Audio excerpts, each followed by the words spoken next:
Така, здравейте хора, аз съм Крейца 56.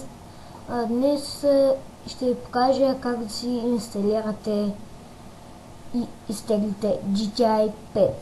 Така. Тук, значи отидете в Замунда, но трябва да сте се логнали.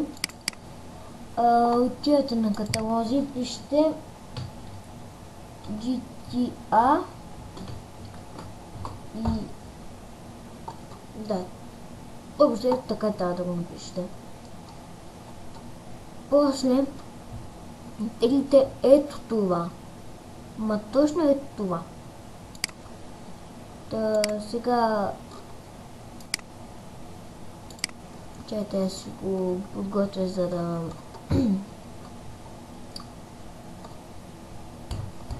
ви дам линк, така. И после, нали, теглите си го, нали, от тук. После, след като го изтеглите, като мен, трябва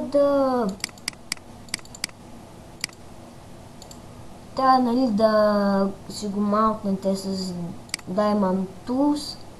Отидете на Setup. Така, тук пише някакви глупости, цъкате на OK. Така, да мутнем. Така, тук си нагласявате кой е диск. Аз така Next и Install.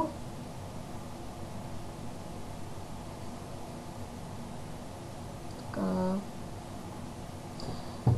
Ще се върна, когато не се изтегли.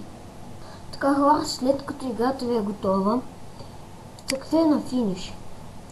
После отидете в главната директория на играта. Ние всъщност това тук го копирате и да, също и това го таковайте. Така, копирахме го и после отиваме в новата папка на GTA и оставяме всичко тук. Така. Сега да видим дали играта ще тръгне. Вот. Есть така картинка.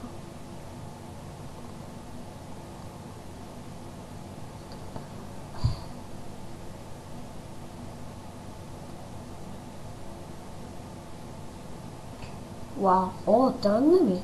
Надявам се клипа да ви е харесал и